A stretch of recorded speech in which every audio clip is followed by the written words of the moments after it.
The reunion. The wind howled over the small lake, causing white horses to form on the surface. Frank had inherited the old house from his grandmother and turned it into a boutique hotel. The old lady was probably spinning in her grave at the idea of the local riffraff sleeping in her bed, but the house was the perfect setting for honeymooners or couples on romantic getaways. The only problem was that when the cold weather rolled in, his love-struck guests rolled out. He'd sunk all of his inheritance from his grandmother and his parents into fixing the house up so that he could turn it into his dream, a 5-star boutique hotel. Unfortunately, the monthly expenses to keep it running exceeded the income from the hotel guests.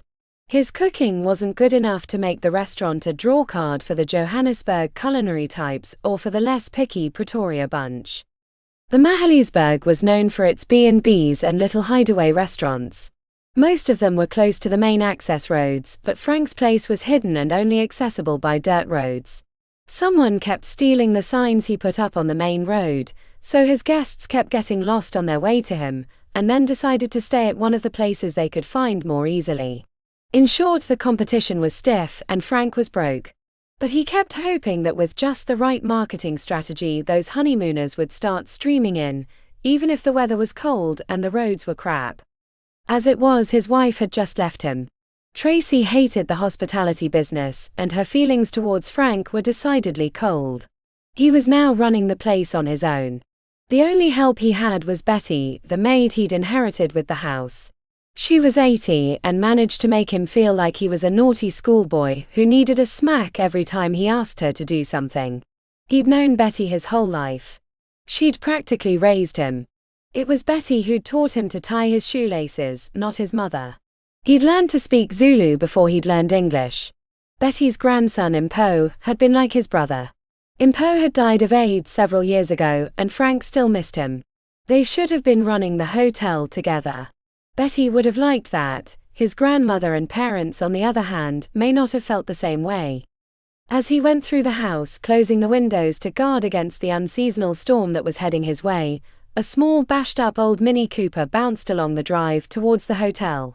A young couple who made no effort to keep their hands off each other fell out of it in a giggling heap. They'd obviously had a few drinks. How they made it down the dirt road without crashing, and how they'd managed not to get pulled over by the Johannesburg Metro cops, was a mystery to him. He made his way to the front entrance to greet them like any good hotelier should. After all, hospitality was the name of the game. He stepped outside the front door and noticed that the sky had turned that grey-yellow color that always seemed to precede a hailstorm. Winters in South Africa were supposed to be dry. Storms happened in summer, but lately the weather had been unpredictable and the storms were the worst he'd seen in 20 years. It looked like the latest one was going to be one for the record books. One of the wooden deck chairs that he'd forgotten to fold up and put in the storeroom rolled across the front lawn. The chair impersonated tumbleweed with remarkable aplomb. Its journey to the water was stopped by the canoe he'd pulled out of the lake and turned over to resemble an elongated turtle.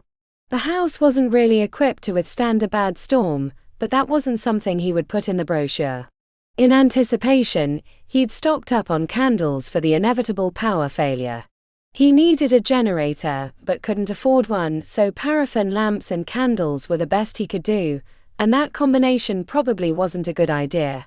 He reminded himself that the house had been standing for 100 years, and would probably, with a little maintenance and some cash, be standing for 100 more. The couple clung to each other as they stumbled up the long gravel pathway. A blast of wind tried to separate them, but only managed to make them crumble to the ground in a hysterical mass of laughter. A flash of lightning cracked the sky. The thunderclap was only a few seconds behind. The lightning strike was close, only a few kilometers away, and getting closer, judging by the rumble. The man got back up on unsteady legs. He looked to be in his late teens, early 20s. He'd probably only been shaving for a year or two. The girl was even younger, fresh out of high school and still wet behind the ears. He didn't envy either of them the hangover they were going to have in the morning, but he couldn't help but envy their youth and the happiness they shared in their drunken stupor. Had he ever been that young and that in love? He couldn't remember. Something shimmered at the periphery of his vision. The hair at the back of his neck and on his arms bristled. He put it down to the electricity in the air created by the incoming storm, but a feeling in his gut made him look over his shoulder. In that instant he wished he could rewind those seconds and ignore his gut. 4 men stood behind him. Their pale skin and bloodshot eyes turned his stomach. Not to mention the assortment of knives, axes, and bloody machetes they carried. Fear and confusion tore at his brain. He blinked, hoping that they were simply a horrific mirage. When he opened his eyes, the men were gone, and he was still alive. He let go of the breath he'd been holding and thanked to God he'd never been sure he believed in, but saying a little prayer seemed appropriate. He chalked the ghostly vision up to his overactive imagination. There'd been a few grisly murders in the area over the last couple of years, and no matter how much security he put up, sooner or later someone was bound to show up and try and take what was his. The young man, who on closer inspection was little more than a boy, stood behind him holding up the girl. He had one of those ridiculous patches of beard on his chin, and the girl had bleached her hair that silvery white blonde that seemed to be the fashion. They both wore happy grins which made him feel old. Frank wondered how they'd gotten up the pathway so quickly. Just a couple seconds prior, they'd been falling about laughing at their car. It should have taken them longer to make their way to the front door. He'd only turned away for a split second, he was sure of it. He shrugged his confusion off and chalked that one up to being overtired. Men's laughter came from inside the parlor.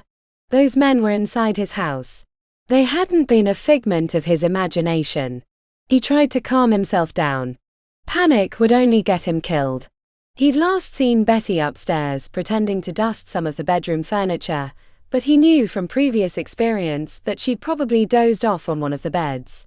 Betty was a tough old bird who wouldn't have let anybody, who wasn't a paying guest, inside without a fight.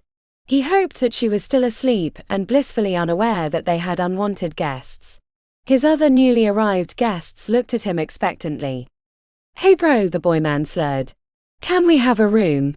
We just got married." "Look, now's not a good time," Frank said.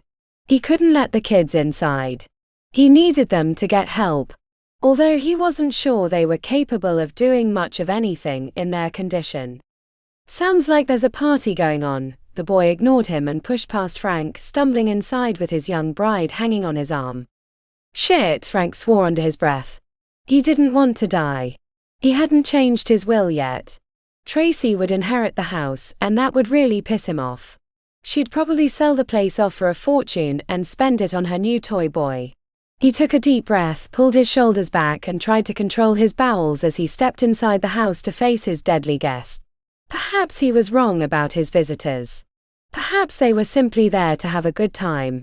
Perhaps their idea of a good time didn't include killing anybody. A man could hope. The 4 men stood at the bar his great-grandfather had built in the 1920s. Their weapons had been carelessly discarded on the polished mahogany surface, and they'd each poured themselves a generous glass of Johnny Walker Red. "I can still remember how that little boy squealed just before I stabbed him again and again. He only stopped squealing after the 5th time I stuck him like a pig," one of the men said, fingering a knife lying on the counter next to him. His hair looked like he'd put one of his fingers in an electrical socket, and the bulge in his pants caused by his recollection was disturbing, to say the least. Frank wanted to run away screaming, but he and his 2 young guests were transfixed. "The boy probably sounded like you did when they fried your brain, Sparky. I always did enjoy a good electrocution, especially when a pedophile like you gets fried. They should never have gotten rid of the death penalty," the man with a face like an exploded melon said. "If I'd been on death row, I would have lived longer and had a better last meal. I might have been fried, pretty boy, but at least I didn't get a beat down like a bitch in the prison yard." "Fuck you. Those guys were a bunch of cowards, and I took a few of them with me." "Who are you calling a coward?" "I gave you that face," said the man with a missing eye. "And I took your eye for your trouble. So I guess we're even, One-Eyed Jack." "Not by a long shot. It took me a week to die from an infection thanks to your dirty fingernails. Do you know how crap it is to die in a prison hospital? My nurse was a horny inmate with a cock like a bull, who thought it would be funny to rape me while I was in a coma. My ass still hurts. You and I will never be even. Do we have to go through this every year? For 20 years I've been listening to you idiots moan about the same shit. Can't we just kill a few people and enjoy our weekend without all the other crap? Asked a man with rope burn marks around his neck and bloodshot eyes. There was something familiar about him. Frank was sure he'd seen his face before. A memory scratched at the edge of his brain. Speaking of victims, One-Eyed Jack said. Slim pickings this year. You really picked a crap spot. I told you we should have gone to Neisner. There are tourists there all year round. You can choose any spot you like when it's your turn, but I had the pleasure of raping the slut who used to own this place upstairs in her bed. She was my first. I made her boyfriend watch before I slit his throat. She came to say goodbye at my execution with my kid on her hip. She smiled and made my son wave goodbye when they made me do the hangman's jig. This house has a special place in my heart, the man with the rope burn said as he looked around the room and nodded. Good memories here. Frank's grandmother had never spoken of what had happened to her when she was a girl, but he'd seen old newspaper clippings in the attic. That was why the man's face was familiar. He'd seen his face in those old clippings, and it was his father's face. What had happened all those years ago was something nobody in the family ever talked about. No one spoke about the fact that his grandmother never married, or that his father had been born 9 months after the rape. She'd kept her son when most women would have given him up for adoption. Sometimes he wondered if it wouldn't have been better for his father if she'd done that, though. Knowing that he'd been the product of rape and the offspring of a notorious serial killer had haunted his father all his life. And here's the fruit of my loins. He's a disappointing sight, isn't he? The ghost of his serial killer grandfather said. Must take after his mother's side of the family. Doesn't look a thing like me. Lucky for him, said One-Eyed Jack. I thought this was supposed to be our reunion, not a family one. It's not a family reunion, just some unfinished business. What unfinished business? Sparky asked. That's between the kid and me, his grandfather said as he put his empty whiskey glass down and walked towards Frank with a panga in his hand. A bolt of lightning struck one of the trees outside the parlor window. The windows rattled from the blast. An orange glow emanated from the flames as they licked the dry tree branches. Frank hoped the rain would put out the blaze. He didn't foresee any firefighting in his immediate future. As his grandfather walked towards him, his future looked short and bloody. The girl screamed as One-Eyed Jack pulled her towards him. The boy tried to punch Sparky's leering face, but his fist passed right through what should have been solid matter. Hey, pretty boy said. Where's mine? Upstairs, asleep on the old slut's bed, Frank's grandfather said. She's waiting just for you, and she probably hasn't seen any action in the last 20 years.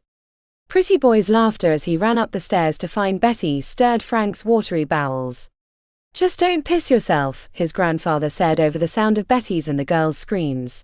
The boys and I get together every year, and remember the good old days when we were alive and killing our way across this country.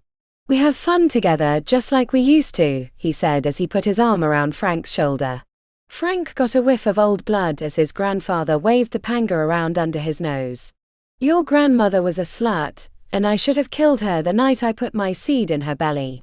I should have come back when I found out she was having my bastard, but the cops stopped me before I could. I let your father live because he at least was a man. That little wife of his knew what would happen if she didn't respect him.